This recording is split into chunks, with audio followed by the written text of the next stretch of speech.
To escape. Yeah. So I told you back when with Tommy's books, I used to do what? I read and I use his what? Cursive. Well, I started using them I use that knowledge from the cursive to write passes. Yes. So what I would do, I like that. My sister said, interesting. Well, what I would do, I would write passes. And it was 5 of us who we got together and we were planning to do what? Escape. Now, within those 5, 2 of the gentlemen were my uncles.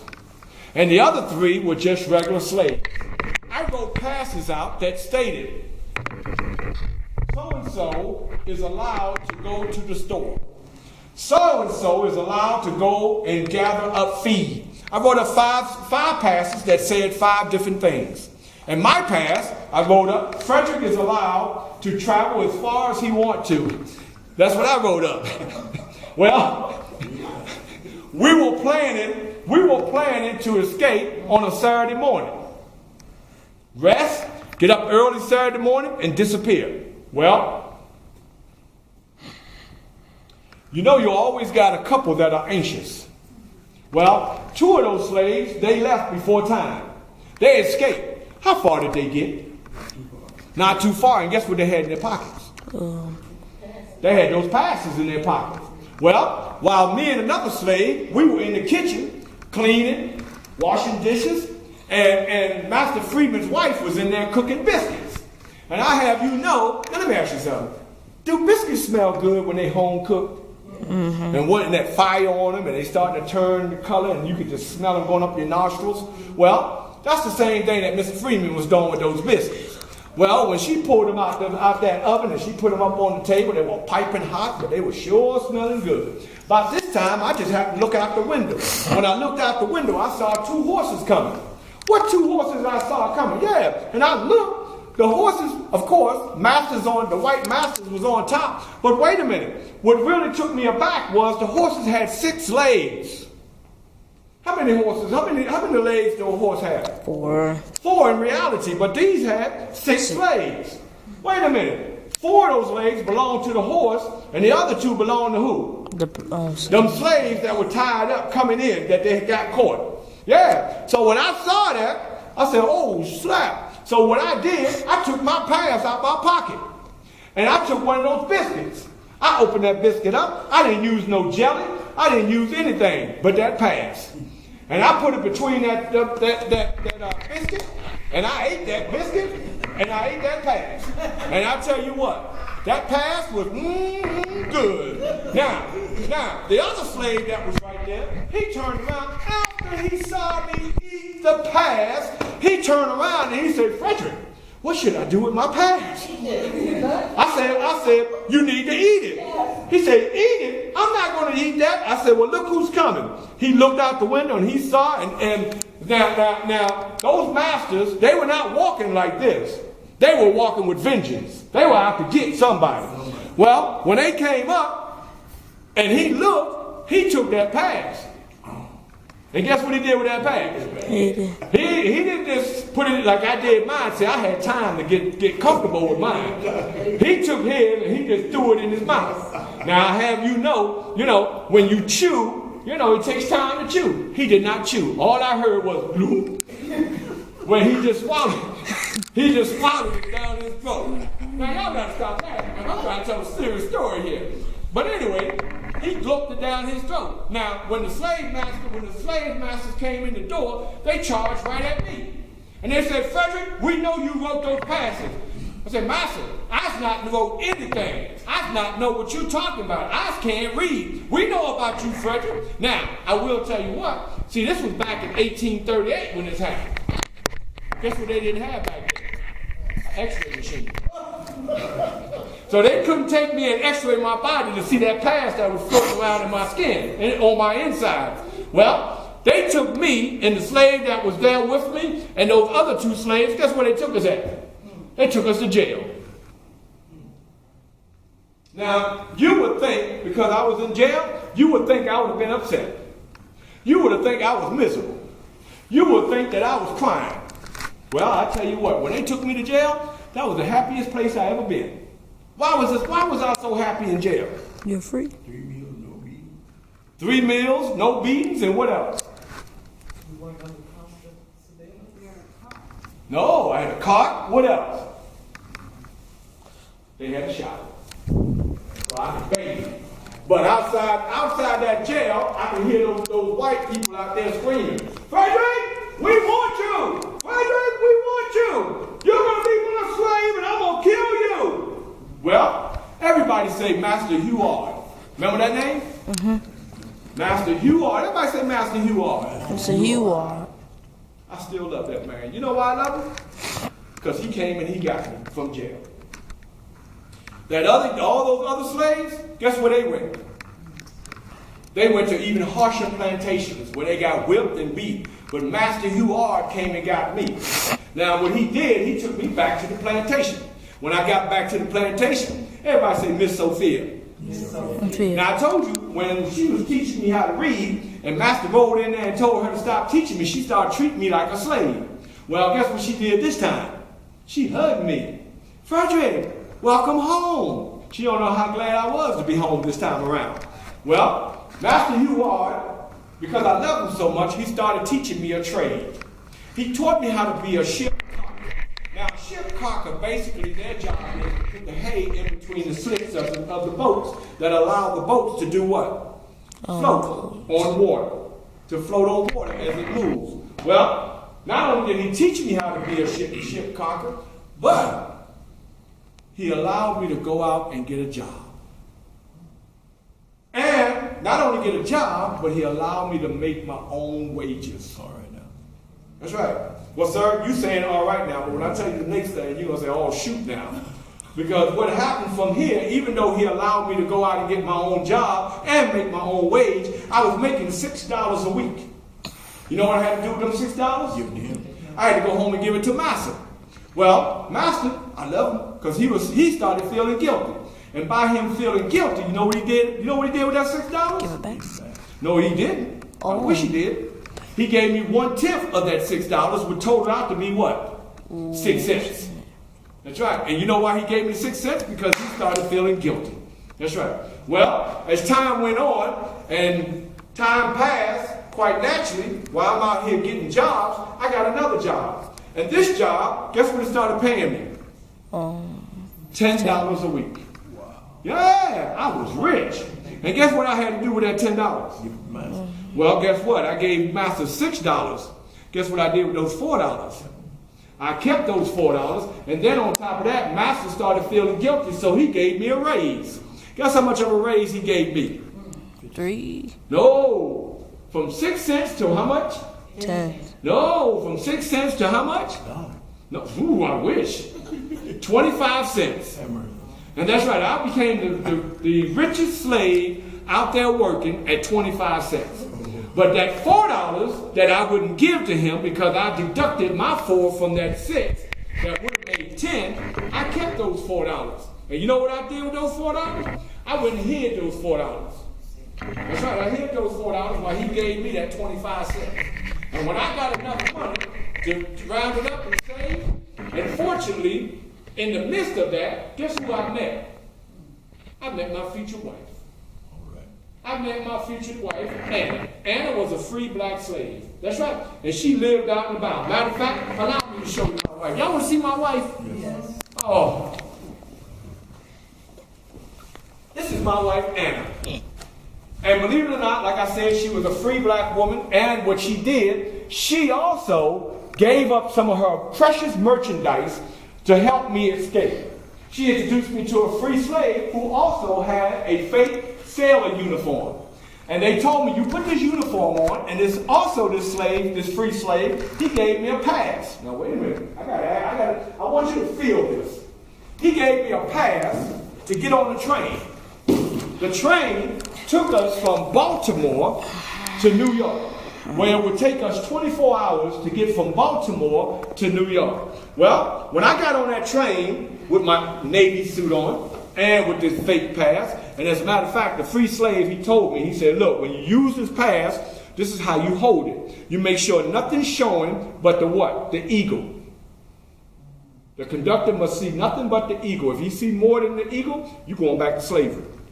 Well, when I got on that train, and I sat there with all those white folks looking out the window as the train was choo-chooing down the tracks, there was a black man that was behind me. He was sitting there. I noticed when I got on, he was sitting like this with his head down. And here comes the train conductor collecting tickets. Tickets? Tickets? Well, quite naturally with the white folks, he said, hello, how are you all? Do you have a ticket? I'll be more than happy to take your ticket from you. Well, when he got to the black guy that behind me, he said, nigga, you got a pass? What are you doing on here? Well, frighteningly, the black gentleman, he pulled out his pass and he was shaking and about to have a heart attack. He showed him his pass. And when he got to me and he noticed that I had a military suit on, he started out, boy, and then he looked. He said, do you have a pass? Let me see your pass. Are you in the military? I said, yes, sir. I be in the military. He said, where are you traveling to? I said, I was going up to the coast, to Jersey, because it's time for me to get back to the fort. Well, let me see your pass. Now, I'll let you know this. I started sweating bullets. Matter of fact, you could have put a bucket right there under my feet, because that's how much I was sweating. And as a matter of fact, I went into my coat jacket and I pulled out the pass. As I was in there, I was making sure I was having it the right way. And when I pulled it out, I showed him. Now, I was just praying that he would not ask for that pass. But he looked at it real quick because, sir, I just pulled it out and then put it back in my pocket real quick. And he said, okay, when you sit here and don't make a sound. I said, yes, sir. You's not hearing anything from me, sir. And I tell you, they should have opened up the window there so I could cool off because I was soaking wet. That's right. That's how much I was nervous. Well, as we got to New York, and I got off that train, and when I got off that train, you'll be amazed at what I saw. I saw black men with nice, eloquent suits on. And when women would walk by, they would tilt their tall hat. Madam? Yes. And the ladies, they had on their nice, beautiful dresses. And the dresses they had on, they came all the way out here. As a matter of fact, I didn't know how they were walking because I couldn't see their feet. Just looked like they were just gliding along with their little purses on and their little hats on, looking so eloquent and sweet. However, as much as I wanted to say something to somebody, guess what I saw? That stopped me from saying something. I saw poles.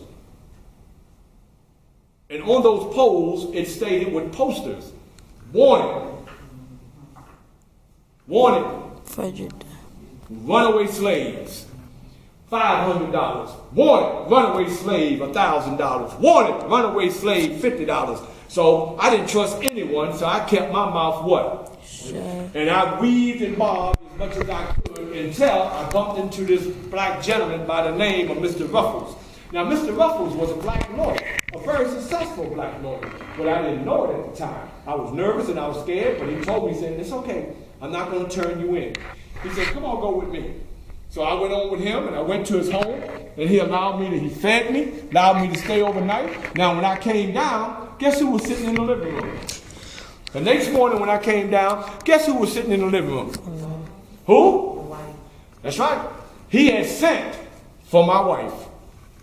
And not only did he send for my wife, Anna, thank you. Not only did he send for my wife, but he had a pastor, a preacher to come over. And they performed the wedding ceremony right there in his living room. So Anna and I got married. Now, I told you my last name was what? Bailey. Bailey, thank you. Well, we commenced to changing my name from Bailey to Johnson. But that only stuck for maybe about a few minutes because I didn't like that name. You know why I didn't like that name? Because too many people had the name of what? Johnson. Well, it just so happened that Mr. Ruffles, he said, you know, I saw a play, Frederick. I saw a play called Lady on the Lake. And then one of the actors that were in the play had the last name of Douglas. And he spelled it with one S. How would you like that name? I said, yes, I like that name. I'll take that name. I'll be Frederick Douglas from now on. And matter of fact, I'll go one better. I'll add another S to it. Frederick Douglas is my name from now on. That's how I got my Douglas name. Well, from there, Mr. Ruffles gave Anna and he gave myself $5. And he said, now run off go catch the train. You must go north because the slave owners will come looking for you.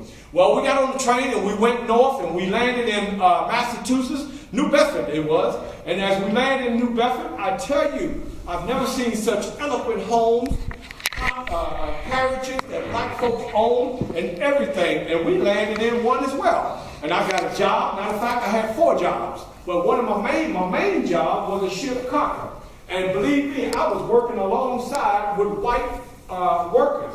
And some of those white workers started getting mad. You know why they was getting mad? Because there was a nigger aboard that was making more money than them. So as a matter of fact, they ambushed me one night. Yeah, they ambushed me as I was getting off work. And you know, after that fight with Master Corvette, I said I would never bow down to another person in the rest of my life. And that means if I had to fight, I would fight. Well, we got into a good tussle. So much of a good tussle that one of them hit me so hard, just knocked me out. As a matter of fact, I still got a scar from that. That's right, all these years later, I still got a scar from it. But it didn't stop me from my what? My mission. And I started going to anti-slave meetings. As a matter of fact, I went to one meeting. I love this chair. I started going to slave meetings, and I would sit way in the back with my head down, just listening. I didn't want to stir. I didn't want to be recognized. And most of the people that were there were what? White people. Yeah. Well, as I was sitting there one night, this gentleman came up to me, and he said, "Excuse me, sir." First of all, that startled me right there because he said, "Excuse me, sir." He called me a sir. And he said, "Are you Frederick Douglass?" I said, "Yes, sir." He said, "I heard all about you as a slave in Maryland. Won't you come up and speak?" I stood up and I faced him and I was looking down. He said, "You can look at me. You're in free country." So I looked him in the eye and I said, "Sir," his sir was William Lord Garrison. I said, "Sir, I have no formal education." He said, "No, Frederick, we heard all about you." And I didn't know this until he came out and told me. He said, "Frederick, believe it or not, I wrote about you in my newspaper. The Liberator." So he had already did a story on me in his newspaper. And not only that, I started subscribing to the Liberator. And as he told me, I went up to speak. You know how old I was at this time? I was 23 years old at this time. And I went up and I got in front of all those white folks. I was nervous and scared. I was sweating and whatnot because I didn't know if I could handle speaking to all these people. Well, once I got my feet up under me and I started speaking and I was telling them about what the slave owners were doing to slaves down in the South. And when it was all said and done, you know what those white folks did? Take a guess what those white folks did after telling them about what those white people were doing to us. Huh? No, they all got up with whips and started whipping me. No, they didn't. I just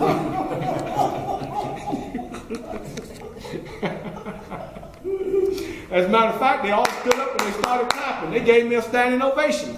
I was amazed. And Mr. William Lord Garrison, he came back to me and he shook my hand and he said, "Frederick, you did a wonderful job.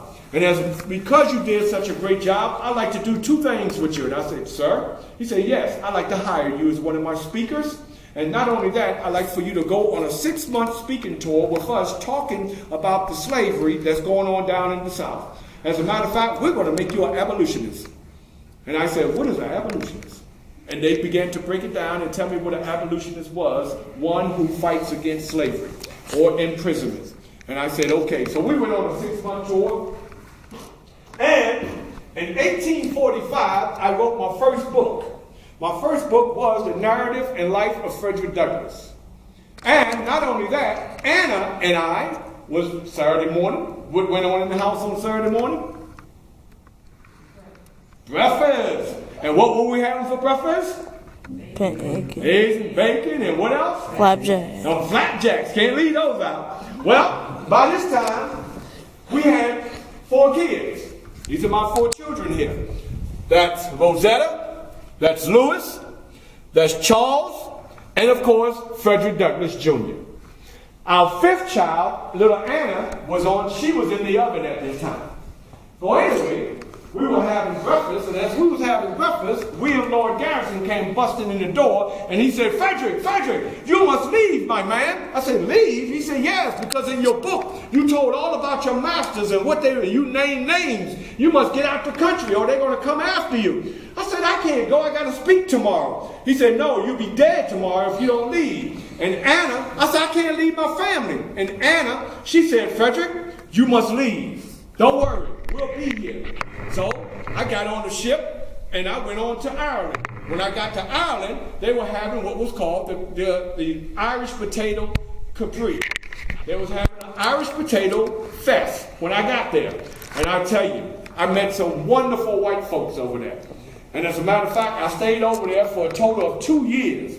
And Miss Woodall and Miss Staten, those were just two of the great people I had the opportunity to circulate with. Now, Miss Woodall, one day while we were out having dinner with some friends and whatever, and guess what? She come to me and she said, Frederick, I have some good news for you. And I said, what is the good news? Her name is Victoria Woodall. She said, Frederick, I have you know that we sent 1,700 pounds to your master in America. I said, oh? She said, yes. Frederick, you are a free man. I said, a free man? She said, yes, we paid for your freedom in America. And she said, and further, why go back to America when you can stay here? Stay here, Frederick. We would love to have you here. We love you. You're educated. We can speak, and we can do a lot of things together.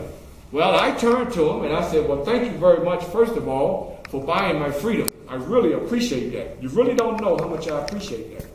Second of all, I must go back to America because my family is there, and not only is my family there, but what else should I go back to America and do? So you're trying to free other people. To free other people. Well, when I got back to America, where I snuck back in, even though I was free, but I snuck back in because a lot of people didn't know that this black man was what? Free. Yes, and by the time I got there, I said I stayed over there for 2 years, but it was a little longer. And not only that, I said my daughter Anna was in the oven. She was born.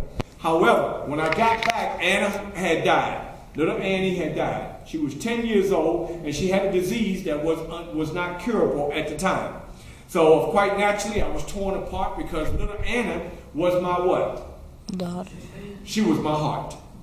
Well, anyway, when I got back and we moved on to Rochester, New York, I started with a printing press, and my two oldest, Charles and Rosetta, they began to help me in my printing.